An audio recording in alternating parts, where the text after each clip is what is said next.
News में आप सभी का पुनः स्वागत। मैं आपके साथ दीवान नौटियाल और आज की सुबह कुछ स्पेशल कवरेज के साथ आप मेरे साथ शख्सियत देख रहे हैं। हाल ही में जनपद देहरादून के जिला उपाध्यक्ष के पद पर नियुक्ति हुई है। अगर इस सफर तक की बात करें तो शायद कहीं सारे उतार चढ़ाव आए होंगे। राजकीय जौनसाग और राजकीय इंटर कॉलेज सैया के उस विद्यालय से लेकर उस विद्यालय के अगर मैं अभिभावक अध्यक्ष की बात करूं, उस सफ़र से लेकर यहाँ तक का फिर एसटी मोर्चे में जिम्मेदारी दी गई। उसके बाद अगर जिक्र करें तो मंडल अध्यक्ष सैया नियुक्त किए गए। उसके बाद अभी जो है जिला उपाध्यक्ष की भी इनको जिम्मेदारी सौंपी गई है। किसी परिचय के मोहताज नहीं है, लेकिन मेहमान के तौर पर मौजूद है तो हमारी जिम्मेदारी बनती है। अमर सिंह चौहान जी इस सुबह में हमारे साथ है और अमर सिंह चौहान जी से आज चर्चा करेंगे सफ़र को लेकर और आगे क्या विज़न है उस विज़न को लेकर। चौहान साहब, सबसे पहले तो आपका बहुत बहुत धन्यवाद अपना कीमती समय दिया और डीसीपी न्यूज़ के लिए। धन्यवाद सर। पहले तो मैं आपके डीसीपी न्यूज़ का बहुत बहुत धन्यवाद करना चाहता हूँ।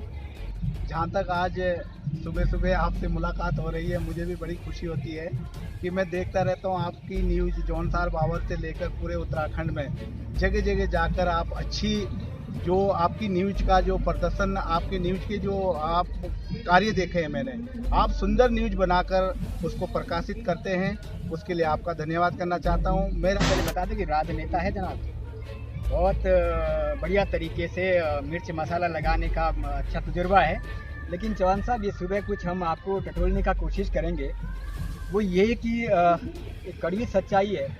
क्या कभी सोचा था भारतीय जनता पार्टी तो भारतीय जनता पार्टी जो आज देश ही नहीं दुनिया की सबसे बड़ी पार्टी है, अधिक कार्यकर्ताओं की पार्टी है, उस पार्टी के भीतर जनजातीय क्षेत्र के भीतर से एक निकले एक युवा को जिला उपाध्यक्ष की जिम्मेदारी मिली, क्या लगा आपको? देखिए सर, मैं वास्तव में नौटियाल जी, मैं इस बात को नहीं समझ पाया था कि मैं उपाध्यक्ष बनूंगा, लेकिन जिस तरीके से मैंने पार्टी के अंदर कार्य किए हैं तो मेरी अपने शीर्ष नेतृत्व का और जो हमारे प्रदेश के जो नेतृत्व है जिला अध्यक्ष मीता सिंह जी, उन्होंने मेरे को पहले ही डिक्लेयर कर दिया था घोषणा से पहले कि आपको हम अपने टीम में लेंगे। क्योंकि जो मेरे मंडल के अंदर जितने भी आज तक प्रदेश से लेकर और केंद्र से लेकर जो कार्य दिए गए हैं संगठन के, उस कार्य को हमने धरातल पर उतारे हैं। हर बूथ पर माननीय देश के प्रधानमंत्री नरेंद्र मोदी जी और अपने उत्तराखंड के मुख्यमंत्री माननीय पुष्कर धामी जी की जो योजना, लाभदायक योजना थी, उसको हमने गांव-गांव जाकर हर लाभान्वित योजना को बताने का काम किया है। कैसे आप समझते हैं और क्या वो कार्य है जो अभी विधानसभा चक्राते के भीतर आपके द्वारा करवाए जाने की कोशिश की जाए? देखिए सर, मैं चाहता हूं कि जो हमारे चक्रोता विधानसभा में है, विधानसभा में विकास की जो गति है वो बिल्कुल धीमी धीमी चल रही है। उसको आगे बढ़ाने का हम प्रयास करेंगे। अपने मुख्यमंत्री से, अपने देश के प्रधानमंत्री से जो भी हमारे कार्यकर्ताओं के लिए संभव होगा, उसके लिए हम अपनी बात को आगे पहुंचाएंगे और क्षेत्र में अच्छा विकास करेंगे। जहां तक प्रगति की जो बात है, अभी जो संघर्ष लड़ रहे हैं हम लोग, वो इसलिए लड़ रहे हैं कि आप देख रहे होंगे सर कि बीते 2 वर्ष से कोरोना काल का जो कार्यकाल रहा, 2 साल बहुत ही हर व्यक्ति के लिए बहुत नुकसानदायक रहा है। बहुत संघर्ष लड़ना पड़ा है, क्योंकि ऐसी विशाल महामारी से बचने के लिए हमने उस समय भी कार्य किए हैं, लेकिन वो ऐसे लोगों के घर घर जाकर राशन पानी जो भी हमसे संभव था वो करने का प्रयास किया है। लेकिन अब भी फिर भी हो सकता है कि हमें और भी संघर्ष लड़ना पड़े, क्योंकि अभी कोरोना काल का जो समय है वो खत्म नहीं हुआ। क्योंकि कोरोना काल जो है, देखा होगा आपने, चीन में भी जो है बहुत भयंकर बीमारी के रूप में फैल रहा है। हो सकता है भारत में भी हमारे कोई ऐसी बीमारी, भगवान से चाहते कि ना आए, पर कोरोना हो सकता है कि फिर दोबारा रिपीट हो, तो इसलिए हमें उसके लिए भी सख्त रहना पड़ेगा। और जो देश में, प्रदेश में जितनी भी आपदा विपत्ता आती है, उसके लिए हमें बिल्कुल डटा रहना पड़ता है। विशेषकर गांव के क्षेत्र में, जिस तरीके से हमारा विधानसभा चक्रोता हमारा जनजातीय क्षेत्र है, दुर्गम विधानसभा है, वहाँ पे हम अपने कार्यकर्ताओं को, चाहे मंडल का हो चाहे बूथ का कार्यकर्ता हो, हम उनको यही आदेश करते हैं, उनके साथ यही काम करने का पहल करते हैं कि आप हमारे साथ मिलकर हर गांव के लोगों की, जो गरीब लोग हैं, उनकी समस्या को सुने और उस समस्या को सरकार के बीच में रखने का काम करेंगे।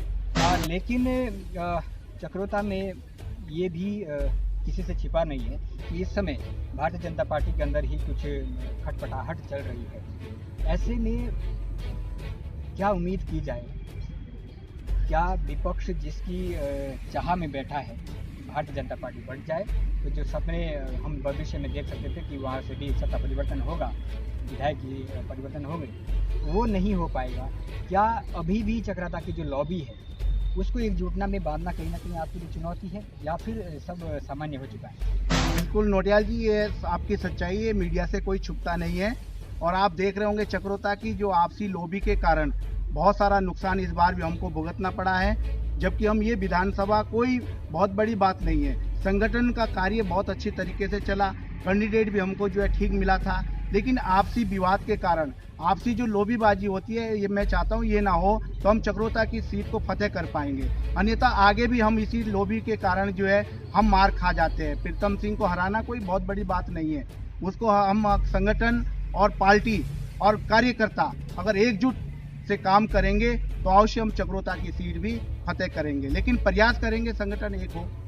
आप मानते हैं कि चक्राता के जो विधायक है अभी तक उनका जो एक तरफ से वर्चस्व रहा है, कहीं ना कहीं ये स्वीकार करना पड़ेगा कि उन्होंने विकास किया है, या फिर कोई और अन्य कारण है कि उनको कोई हरा नहीं पाया? देखिए, ये तो वास्तविक है कि उनका जो विकास की जो रणनीति है, जो विकास वो करते हैं वो धरातल पे भी उतरते हैं, ये मैं मानता हूँ। लेकिन उनको जो श्रेय मिला है, उनके बुजुर्ग हैं, उनका आशीर्वाद उनके ऊपर है, क्योंकि पुराने कई सालों से जो है राजनीतिक में हैं, तो उनको एकदम हटाना बहुत मुश्किल है।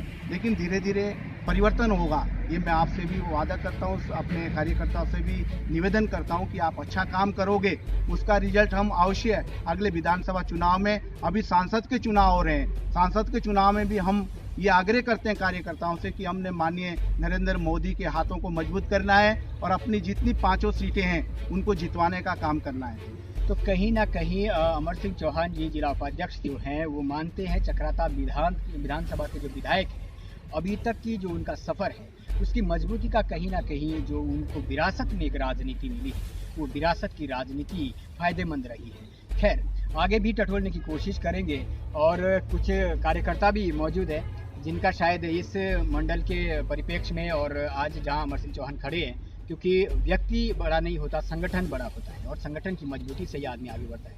परवीन चौहान जी है। चौहान साहब, एक नई उम्मीद के साथ आगे बढ़ेंगे, क्योंकि मंडल अध्यक्ष की जिम्मेदारी से मुक्त हो चुके अमर सिंह चौहान जी। मंडल अध्यक्ष की जिम्मेदारी किसको देखना चाहेंगे आप? सबसे पहले मैं एसबी न्यूज़ का धन्यवाद करता हूं, क्योंकि नोटियाल जी आप लगातार जो है क्षेत्र में काम करते आए हैं, क्योंकि दुर्गम क्षेत्रों में भी आपकी डीसीपी न्यूज़ उस स्थान तक पहुंचती है जिस स्थान तक और न्यूज़ चैनल को पहुंचने में बड़ी समस्या आती है, क्योंकि आप खुद भी जो है पहाड़ों से हो, इसलिए आप पहाड़ की समस्या को उजागर करना शायद अपना कर्तव्य समझते हैं और आप कर भी रहे हैं। तो धन्यवाद करना चाहता हूँ मैं आपके न्यूज़ चैनल को। और मैं कहना चाहता हूँ, देखिए मंडल में हमने हमारे मंडल अध्यक्ष जी की अध्यक्षता में उनके दिशा निर्देश अनुसार जो भी केंद्र द्वारा या जिले द्वारा पार्टी को जो दिशा निर्देश मिलते थे उन्हें हमने धरातल पे पहुंचाया है, बूथ बूथ तक पहुंचाया है, एवं हमेशा ही बूथ में कार्यकर्ताओं को मजबूत करने का एवं जोड़ने का कार्य किया है। विषय ये नहीं है कि मंडल अध्यक्ष का पद किसको मिलता है, क्योंकि संगठन जो है बहुत ही गहराई से जो है हर मामले की जांच पड़ताल करता है, और हमारे सैया मंडल का जो रिपोर्ट कार्ड है, रिजल्ट है, वो भी संगठन के पास पहले से मौजूद है।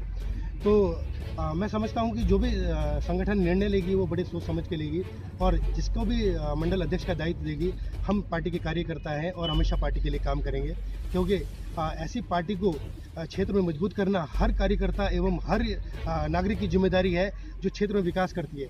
आप देख रहे होंगे जब से हमारे यशस्वी एवं आदरणीय प्रधानमंत्री नरेंद्र भाई मोदी जी जो है देश की सत्ता को संभालने के लिए गद्दी पर बैठे हैं, उसके बाद जो है कई परिवर्तन देखने को मिले हैं। खासकर हमारी जनजातीय क्षेत्र में जो है कई विकास हुए हैं, क्योंकि उत्तराखंड से का उनका विशेष लगाव रहा है। उत्तराखंड से कई दौरे वो उत्तराखंड के कर चुके हैं, एवं उनका लक्ष्य ये है कि गरीब से गरीब लोगों को जो है वो आगे लाया जाए, क्योंकि हमारी पार्टी का मूल मंत्री है कि बूथ का जो अंतिम छोर का कार्यकर्ता है उसे भी पार्टी से जोड़ना है। और ऐसी पार्टी को मैं चाहता हूं कि हमें इस तरह मजबूत करना चाहिए ताकि उसे कोई हिला ना सके। जैसा कि हमारे मंडल अध्यक्ष जी ने अभी आपको कहा कि चक्राता विधानसभा का जो धीमी गति का विकास का कारण है वो एक ये भी है कि भारतीय जनता पार्टी का जो वहाँ पर विधानसभा की जो गद्दी है वो हमारे भारतीय जनता पार्टी के पास नहीं है। नहीं तो डबल इंजन की सरकार है। आप देख रहे हैं गुजरात में कितने भारी बहुमत से जो है हमारी बीजेपी की सरकार आई है। तो उत्तराखंड में भी जो हमारे चक्राता विधानसभा है वहाँ पे भी ये मतलब कमल जरूर खिलेगा। लेकिन जैसा कि आपने कहा कि विरासत का जो फ़ायदा होता है वो लगभग क्षेत्र के जो विधायक है उन्हें मिलता आ रहा है।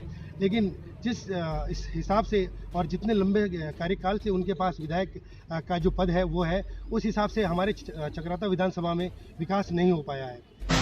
एक सभ्य और सभ्यता के साथ कटाक्ष से भी नहीं चूकते हैं, यही है एक कुशल राजनीति और कुशल राजनेता की पहचान।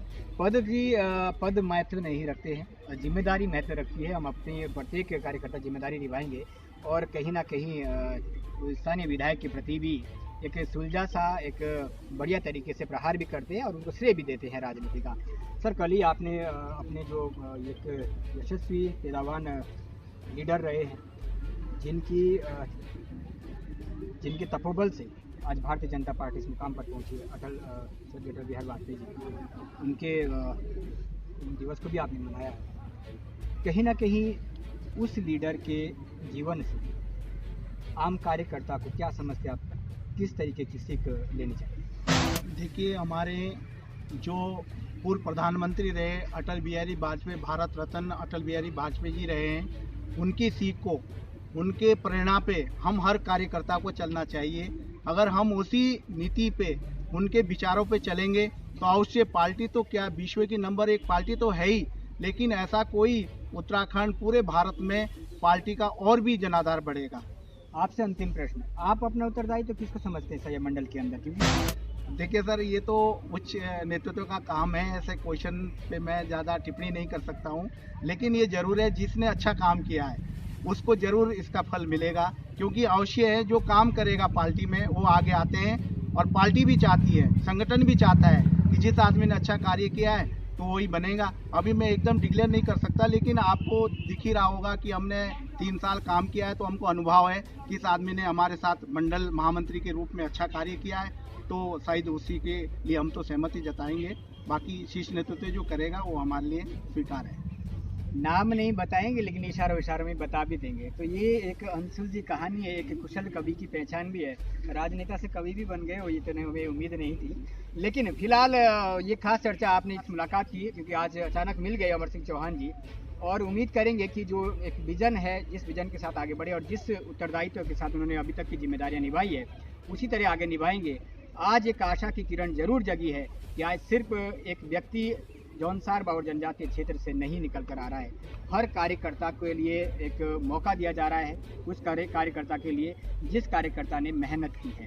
तो संयम मंडल के ऐसे मंडल अध्यक्ष, पूर्व मंडल अध्यक्ष मैं अब कहूँगा, और नवनियुक्त जिला उपाध्यक्ष के साथ आपने देखी है डीसीपी न्यूज़ की खास चर्चा। आगे भी चर्चा करते रहेंगे और अन्य मुद्दों को भी आप सभी तक पहुंचाने की कोशिश करते रहेंगे। लेकिन फिलहाल के लिए मैं आपसे लूँगा विदा। मेरे साथ एक खास मेहमान पूर्व मंडल अध्यक्ष और वर्तमान जिला उपाध्यक्ष अमर सिंह चौहान जी। चौहान साहब, एक बार पुनः आपका बहुत बहुत धन्यवाद।